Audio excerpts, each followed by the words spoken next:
ध्याये सर्वविघ्नोपशान्तये। गुरुर्ब्रह्मा गुरुर्विष्णुः गुरुर्देवो महेश्वरः गुरुसाक्षात् परब्रह्म तस्मै श्रीगुरवे नमः। व्यासाय विष्णुरूपाय व्यासरूपाय विष्णवे नमो वै ब्रह्मनिधये वासिष्ठाय नमो नमः। पूज्यन्तं नमामीति मधुरं मधुराक्षरम् आरुह्य कविताशाखां वन्दे वाल्मीकिकोकिलम्। श्रुतिस्मृतिपुराणानाम् आलयं करुणालयं नमामि भगवत्पादशङ्करं लोकशङ्करं। वागर्थार्गसम्पृक्तं वागर्थप्रतिपत्तये जगतपितरौ वन्दे पार्वतीपरमेश्वरौ। सूक्तिं समग्रेत स्वयमेव लक्ष्मीः श्रीरङ्गराजमहिषीमधुरैकटाक्षैः वैदग्ध्यवर्णकुणकुम्भनगौरवैर्यां कण्डूलकर्णकुटाः कवयोर्धयन्ति। हैमोहत्तपुण्ड्रमजहन्मकुटं सुनासं मन्दस्मितं करकुण्डलचारुगण्डं बिम्बाधरं बहुलदीर्घकृपाकराक्षं श्रीवेङ्कटेशमुखमात्मनिसन्निधत्ताम्। मनोजवं मरुततुल्यवेगं जितेन्द्रियं बुद्धिमतां वरिष्ठं वातामलं वनरयूथमुख्यं श्रीरामदूतं शिरसा नमामि। आपदामपहर्तारं दातारं सर्वसम्पदां लोकाभिरामं श्रीरामं भूयो भूयो नमाम्यहम्। सिन्दूरारुणविग्रहां जनयां माणिक्यमौलिस्फुरत्तारानायकशेखरां स्मितमुखीम् अपीनवक्षोरुहां पाणिभ्यां हरिपूर्णरत्नचषकं रक्तोत्पलं बिभ्रतीं सौम्यां रत्नकटस्थरक्तचरणां ध्यायेत् परीकम्पिताम्। हरिः ओम्। परमेश्वर स्वरूप सबके नमस्कार।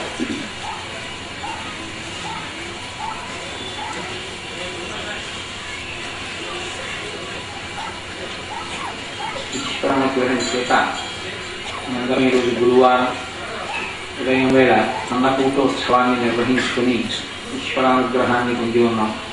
ఈశ్వరానుగ్రహాన్ని మనం పొంది ఉన్నాము అన్న వాక్యాన్ని మీరు పడడానికి ఏమి ప్రమాణమో మీకు అని మీరు అడగవచ్చు.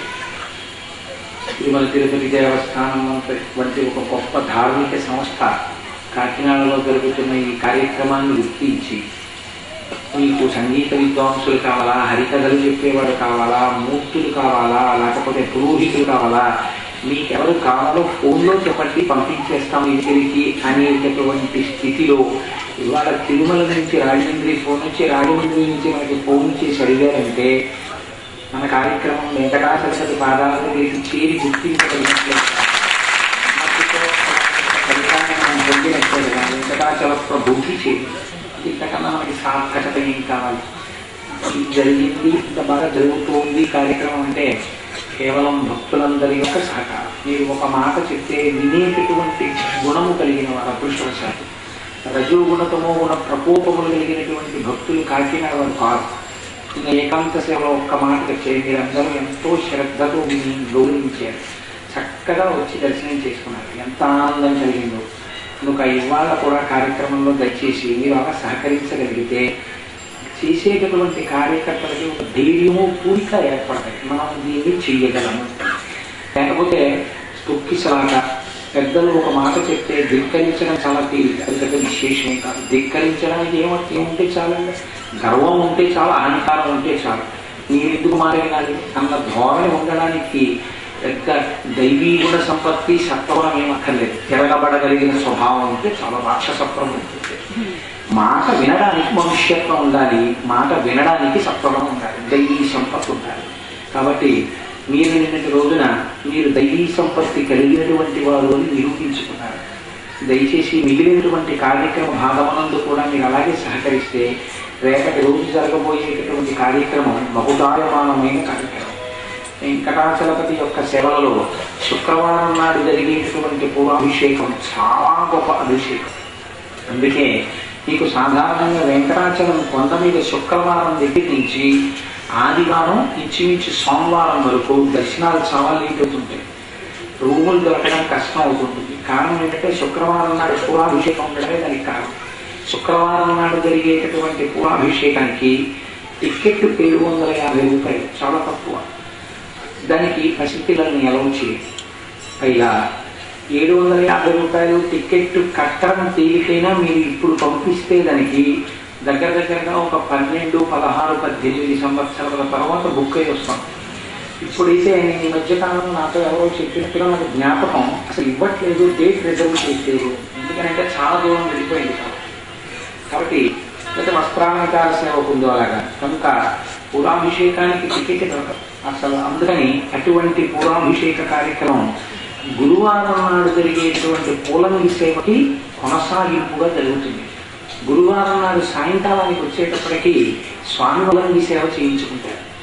పూలకి ఒక గుణం ఉంటుంది, బాహ్యం ఉంటుంది. అంటే నేను సొంతంగా చెప్తున్నాను అనుకోకండి, నేను ఈ సేవల మీద ఉన్నటువంటి వ్యాఖ్యాన గ్రంథాలు చదివి చెప్తున్నాను. పువ్వుకి బాహ్యమునందు శరీరానికి వేడి చేసే గుణం ఉంటుంది, వాతం చేసే గుణం ఉంటుంది. అందుకే మన యందు కృపతో ఒక రాత్రి అంతా స్వామి పూలంగి సేవతో ఉంటాడు. రేపు సుప్రభాత దర్శనం కూడా పూలంగితో ఉంటాడు. అలా ఉన్నప్పుడు మరి స్వామికి వేడి చేయ నగుతం దైవ సంఘైష్టానగుతం విశ్వకర్మ స్వేచ్ఛయా క్రీడతే తత్ర ఇచ్చారూపం నిరాయుత. ఆయన తనంత తానుగా స్వయంభూమూర్తి మహానుభావుడైన చెమట పడుతుంది. ఇప్పటికీ చాలా కాలం మాట్లాడారు. స్వయంభూగా తనంత తాను విడిచినటువంటి స్వామి అటువంటి వాడికి వేడి చేస్తుందన్నటువంటి భయంతో పూలంగి సేవ చేస్తే ఆ రోజు స్వామికి వడపట్టే పానకం నైవేద్యం పెట్టాలి చలవసిగాని. అంటే వెంకటాచలపతి సేవలు ఎంత జాగ్రత్తగా జరుగుతాయో చూడండి. ఇవాళ మీకు ప్రవచనానంతరం బహుశా ఆ తెర తీసి పుష్పాలతోటే ఇవాళ పంచిపెట్టుకుంటాడు. పుష్పాలతోటే నందక దానికి అలంకారం ఉంటుంది, మొత్తం పూలతో నిండిపోతాడు. అది మన అదృష్టవశాత్తు అంత వైభవోపేతమైన అలంకారం చేయగలిగినటువంటి నైపుణ్యం కలిగిన వారిని మనకి స్వామి అనుగ్రహించారు. వారు కూడా అంత పూనికతో అంత శ్రద్ధతో నిన్న వారి మాతో ఒక మాట అన్నారు, రేపు పూలంగి సేవ ఉంటుంది, చాలా బాగుంటుంది, దర్శనం చేసుకోండి అని నేను అనౌన్స్ చేస్తానండి. పాపం అవకాశం ఉన్న వాళ్ళందరూ దర్శనం చేసుకుంటారంటే ఆయన అన్నారు. ఎంత వినయ సంపత్తో చూడండి. వెంకటరమణ గారు నా చెవిలోకి వచ్చి అన్నారు, కోటేశ్వరారు వాళ్ళు చూసి ఆనందించాక నేను పడ్డ శ్రమకి సంతోషం తప్ప అది చాలా బాగుంటుంది అని మీరు చెప్తే వాళ్ళకి అది బాగా నచ్చకపోతే నన్ను ఏమన్నా అనుకుంటారేమో అండి అన్నారు. ఇది కొన్ని గంటలు కష్టపడి అలా అలంకారం చేస్తున్న మనిషి, అంత భక్తి తత్పరత ఉన్నవాళ్ళు కాబట్టి వాళ్ళు అలా చేయగలుగుతున్నారు. కాబట్టి మనం చక్కగా పూలంగి దర్శనాన్ని కాసేపట్లో చేయబోతున్నాం. ఈ పూలంగితో ఉన్నటువంటి స్వామి రేపు ఉదయం మనం సుప్రభాతం చేయగానే రోజు ఎలా జరుగుతుందో అలా తెరపిస్తారు. తెరపించినప్పుడు మళ్ళీ పుష్పాలంకార శోభితుడి మనకి దర్శనమిస్తారు.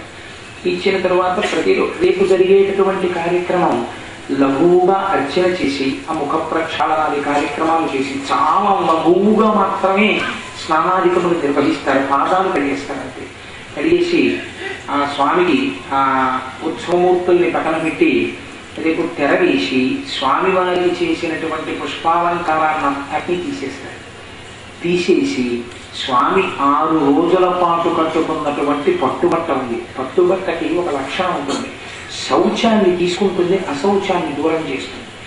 ఈనాడు ఆ స్వామి దగ్గర చేసినటువంటి సేవ, మీరు భక్తి తత్పరతతో చూసినటువంటి చూపు, నీరాజనం, శబ్దశక్తి, వీటిని మూర్తి ఆ తర్వాత వస్త్రము పట్టుకుని ఉంటాయి.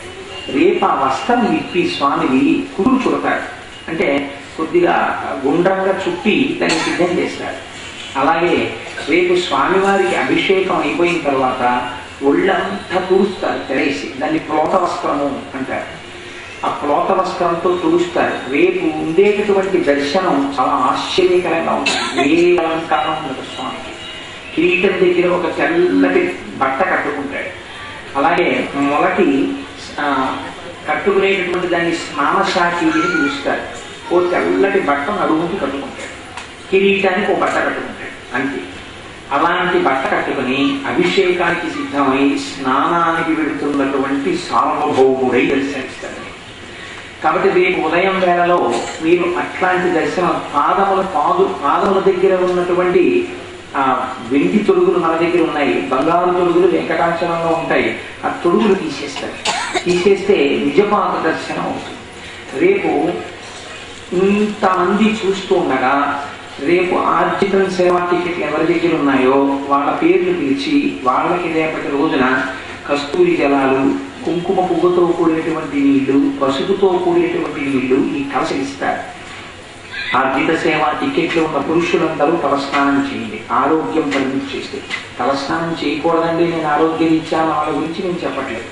ఆరోగ్యం అనుమతించిన వాళ్ళందరూ తలస్నానం చేసి అండి రేపు కలశ పట్టుకోవాలి కాబట్టి స్త్రీలు వారి ఇష్టం కనీసం 9 నిలుపుకొని స్నానం మాత్రం చేశాను ఆ మాత్రం చెప్పక్కర్లేదు మీరు చేసి వస్తారు.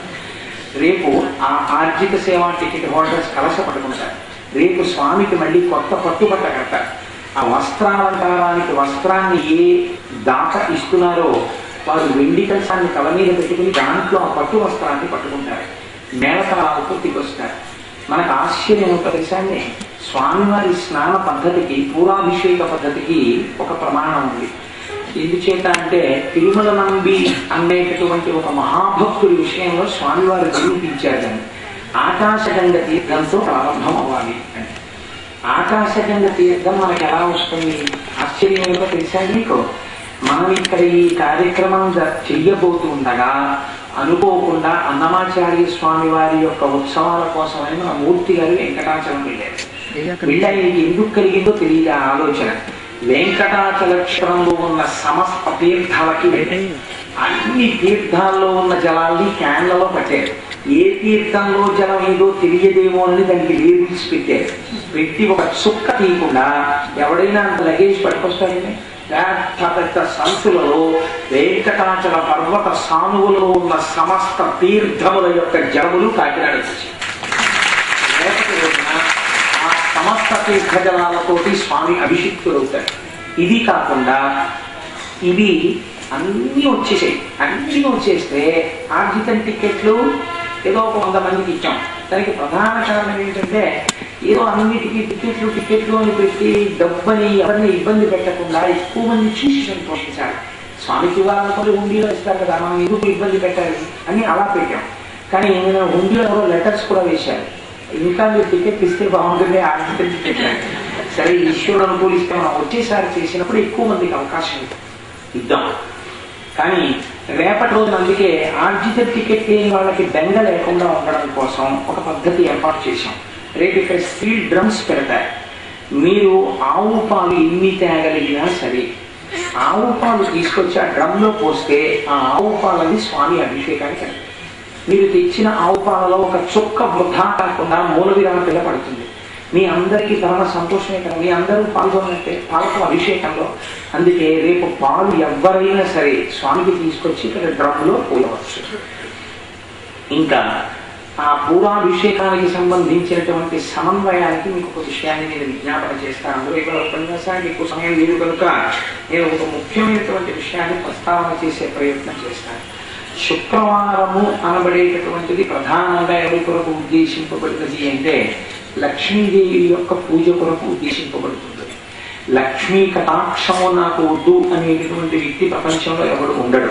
అందులో గృహస్థాశ్రమంలో ఉన్నవాడు ఎవడు నాకు లక్ష్మి అక్కర్లేదండి, నాకు డబ్బు అక్కర్లేదండి, నేను దరిద్రుడిగా ఉంటానండి ఆవిడ కదా. కానీ నిత్యతృప్తితో ఉండాలి. బ్రాహ్మణుడి విషయంలో శాస్త్రం వేరుగా ఉంది. కేవలము ఒక లేశ మాత్రము దొరికినా దానితో పరమ తృప్తితో జీవితాన్ని ఎవడు గడుపుతున్నాడో వాడు బ్రాహ్మణ్యములు కలిగి ఉన్నవాడు అని శాస్త్రం నిర్ధారించింది. అందుకే యతీనాం భూషణం జ్ఞానం సంతోషోహి ద్విజన్మనాం ఉద్యమం శత్రుహననం భూషణం భూతిచ్చతాం అంటాడు వ్యాసుడు దేవీ భాగవతంలో. ఎవడు యతి అంటే ఎవరు నిరంతరము జ్ఞానముతో ఉంటాడో వాడు యతీనాం భూషణం జ్ఞానం సంతోషోహి ద్విజన్మనాం. నాకు ఇది తక్కువైపోయింది, నాకు ఇది రాలేదు, నాకు ఇంకా వస్తే బాగుండు అన్న కోరిక లేకుండా తృణము దొరికినా సరే ఆ ఈశ్వరుడు నాకు ఇవాళ ఇచ్చాడు అని ఎప్పుడు సంతోషంతో ఆనందంతో భగవద్గుణములలో మునకలిస్తూ సంతోషంగా ఉండేవాడు ఎవడు ఉంటాడో వాడికి బ్రాహ్మణుడు అని పిలుస్తారు. సంతోషోహి ద్విజన్మనాం ఉద్యమం శత్రుహననం. ఎప్పుడు శత్రువులను సంహరించేటటువంటి భుజములతో ఎవరు ఉంటాడో వారిని క్షత్రియుడు అని పిలుస్తారు. కాబట్టి భూషణం భూతిచ్చతాం ఇది భూషణములై ఉన్నది అంటారు వ్యాస భగవానుడు. అలా రేపటి రోజున చక్కగా ఆ పంచోపనిషత్తులలో నుంచి తదనంతరం ఇతరమైనటువంటి విషయాలలో నుంచి అక్కడ ఉండేటటువంటి పండితులు ఆ అభిషేక కార్యక్రమంలో ఉండవలసినటువంటి మంత్రములను వల్లిస్తారు. ఆ మంత్రములు ఉచ్చరింపబడుతుండగా స్వామికి అభిషేకం జరుగుతుంది. మీరందరూ అభిషేకం అయిపోయిన తర్వాత రేపటి రోజున ఒక 3 మహత్తరమైనటువంటి విషయములు మీకు లభిస్తాయి. ఏమిటో తెలుసా అండి? పూరాభిషేకం శుక్రవారం నాడు జరిగితే ఒక నియమం ఉంది. పూరాభిషేకం జరిగినప్పుడు పైనుంచి కింద వరకు ఉన్నటువంటి తీర్థాన్ని వేరే పట్టి ఆ పట్టినటువంటి తీర్థాన్ని భక్తులకు తీర్థముగా ఇయ్యరాదు.